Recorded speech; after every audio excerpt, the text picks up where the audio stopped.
আসসালামু আলাইকুম প্রিয় লিসেনার্স। ভৌতিক বিষয়গুলোর প্রতি আমাদের সবারই অন্যরকম একটি আগ্রহ রয়েছে। যদি সেটি সত্য ঘটনা হয় তাহলে সেটি শুনতে আরও অনেক বেশি ভালো লাগে। আজকে যেই ঘটনাটি আমি আপনাদের সাথে শেয়ার করব, এটি একটি সত্য ঘটনা। এই ঘটনাটি আমার নিজের সাথেই ঘটে। আমার বাড়ি ময়মনসিংহ জেলার নান্দাইল উপজেলার বালিয়াপাড়া গ্রামে। আমি মাদ্রাসায় পড়াশোনা করতাম এবং দাখিল পাশ করে আমি ডিপ্লোমা ইন ইঞ্জিনিয়ারিংয়ে শেরপুর জেলায় ভর্তি হই। আমাদের কলেজে কোনো হোস্টেলের ব্যবস্থা ছিল না, আমাদের সবারই মেসের মধ্যেই থাকতে হইতো। তো আমার মেসটা ছিল কলেজ থেকে একটু দূরে, একটু ব্যাকওয়ার্ড এরিয়ায়, যেখানে আশেপাশে কোনো বাড়িঘর ছিল না। আমাদের মেসটি ছাদ করা ছিল, 3টা রুম ছিল মেসের মধ্যে। তো আমরা 3 রুমে মোট 8 জন লোক থাকতাম। আমাদের কলেজে 6 মাস পর পর সেমিস্টার ফাইনাল পরীক্ষা হইতো। এটা সব পলিটেকনিক্যালেই হয়ে থাকে। আমরা সবাই বাড়ি থেকে ঘুরে আসার জন্য একটা সময় পাইতাম পরীক্ষার পরে। তো সেরকমই প্রথম সেমিস্টার হয়ে যাওয়ার পর আমাদের সবাই যারা ছিল ফ্রেন্ড সার্কেল সবাই বাড়িতে চলে যায়। আমি এবং আমার একটা ফ্রেন্ড তখন বাড়িতে যাই নাই, কোনো একটা কারণে যাই নাই, যে আচ্ছা থাকি আমরা দুইজন। তো সবাই চলে যাওয়ার পর আমাদের যে মেসটা ছিল ব্যাকওয়ার্ড অঞ্চলে বা যেখানে আশেপাশে বাড়িঘর ছিল না, ওই জায়গাটা আরও নীরবতা হয়ে চলে আসে। কারণ আমরা 8 জন একটু যখন ছিলাম তখন একটু মানে মানুষ আছে আছে ওরকমভাবে বোঝা যাইতো, কিন্তু সবাই চলে যাওয়ার পর যে আশেপাশে কোনো মানুষজনই নাই, ওইরকমভাবে একটা নীরবতা সবসময় বিরাজ করতে থাকে। তো ওরা সবাই চলে যাওয়ার পর আমরা একদিন রাত্রে একটা অন্যরকম একটা এক্সপেরিয়েন্স পাই, যেটা হচ্ছে আমরা ঘুমিয়েছিলাম, হঠাৎ করে আমাদের বাসার ছাদের উপর কে যেন হাঁটাহাঁটি করতেছে, একজন কে যেন হাঁটাহাঁটি করতেছে, একটা সাউন্ড আমরা নিচে থেকে পাইতেছিলাম। তো ঘুম ভেঙে যায় আমাদের দুজনেরই। ঘুম ভাঙার পরে আমরা বলি যে চল যাই দেখে আসি কে আসছে। আমার ফ্রেন্ডকে বললাম, তো চলো লাইট নিয়ে আমরা যাই, উপরে গিয়ে দেখি কেউ নাই। তো আমরা ভাবলাম হয়তো বা ভুল শুনছি, হয়তো বা নাই, এমনি পাতা পড়ছে, শব্দ পাইছি এরকম। তো আমরা এসে শুয়ে পড়ি। কিছুক্ষণ পর আবার আরেকটু সাউন্ড হইতে থাকে। এখন একজন না, এখন 2 জনের একটা সাউন্ড হইতে থাকে, যে 2 জন ওইখানে হাঁটাহাঁটি করতেছে, একটু শব্দ হইতেছে। তো আমরা ভাবলাম যে হয়তো বা কেউ আসছে, হয়তো প্রথমবার গেছি দেখে পলায় পড়ছে, এখন হয়তো বা আরও একজনের নিয়ে এসে চল যাই দেখে, আমরা তো 2 জন আছি, সমস্যা নাই, যে আসুক দেখা যাবে না। এই বলে আমরা 2 জন উপরে উঠে দেখি না, কেউ নাই। কিন্তু আমরা একটা জিনিস লক্ষ্য করি, তখন আমরা উপরে যখন উঠতেছিলাম তখন ওইখানে একটু আলো লক্ষ্য করতেছিলাম, যে একটা হোয়াইট আলো, লাইটের মতো একটা আলো দিতেছে ছাদে। আমরা উঠার আগে ওই উপরের দিকে তাকায় দেখলাম যে একটা আলো আমরা লক্ষ্য করতেছিলাম। তো ওই রকম ভাবে আমরা যখন উঠি তখন ওই আলোটা ভ্যানিশ হয়ে যায়, অন্ধকার নেমে আসে। আমরা একটু ভয় পাই, হালকা ভয় পাই। তারপর আমরা চলে আসি, আইসা শুয়ে পড়ি, ঘুমায় পড়ি। ওই রাতটা ওইভাবেই চলে যায়, কোনো কিছু ঘটে না। পরের রাত আমার ফ্রেন্ড কিন্তু জানালার পাশে শুইতে অনেক বেশি মানে করে, আমি জানালার সাইডে, আমরা 2 জন একটা বেডেই শুই, যেহেতু আমরা অনেকজন একসাথেই থাকি, 8 জনের 3 রুম। সো 2 জন করে 3 জন করেই থাকতে হয়, 2-3 জন করে। আমার রুমে 3 জন থাকতাম, একজন চলে গেছে, আমরা 2 জন, আমরা 2 জন এক বেডেই থাকতাম। তো এরকম ভাবে তো পরের রাত্রে আমার ফ্রেন্ড ঘুমাইছিল, ও কাঁথা নিয়েছিল, একটা পাতলা কাঁথা গায়ে দেয়। আমি শুয়েছিলাম, আমিও ঘুমাই গেছিলাম। হঠাৎ করে ওই 4টার দিকে আমরা ডাক দিয়ে উঠাইছে, বলতেছে এই কি হইতাছে এগুলা। আমি বললাম কি হইতাছে। ওই বললো যে কে যেন আমার কাঁথা ওই জানালা দিয়ে টাইনা নিয়ে যাইতেছে, আমি টাইনাও ফিরাইতে পারতেছি না। বললাম কি বলো সেগুলা।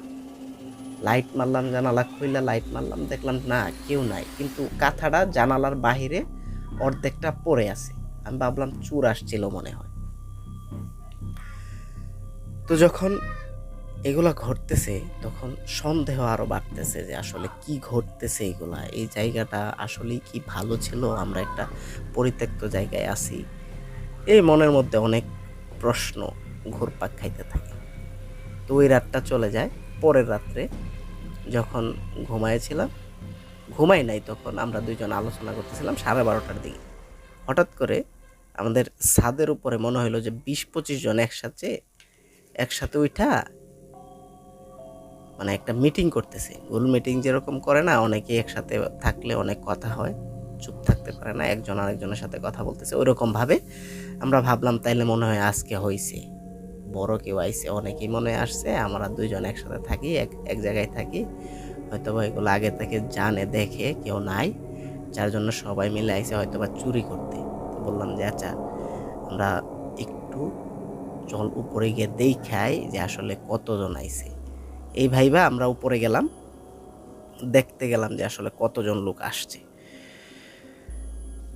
তো যখন আমরা উপরে উঠব তখন দেখতেছি অনেক আলো, মনে হইতেছে সবাই লাইট জ্বলায় আছে, অনেক আলো এবং সবাই সাদা কাপড় পরা।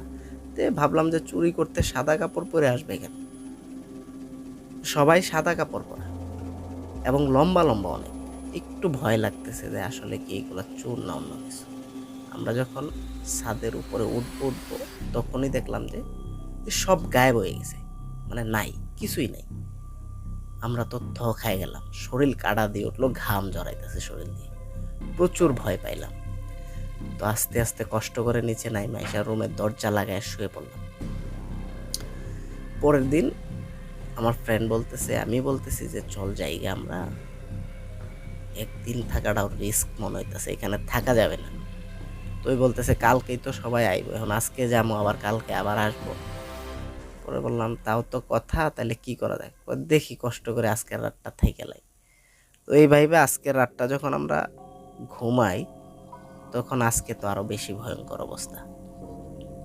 আমরা ঘুম থেকে রাতে মধ্যরাতে 3টার দিকে এরকম ভাবে আমরা জাগনা পাই, এবং জাগনা পাই কি দেখে দুজনে একটা স্বপ্ন দেখি যে কে যেন আমাদের দরজার মধ্যে আইসা দরজা বাইরে খুলতেছে, খুলে ভিতরে ঢুইকে আমার একজনে গলা চাইপে ধরছে আর আমার ফ্রেন্ডরা একজনে গলা চাইপে ধরছে। দুইজনে সেম স্বপ্ন একসাথে দেখলাম। ঠাস করে আমরা জায়গায় পড়লাম যে আসলে কি ঘটলো এটা।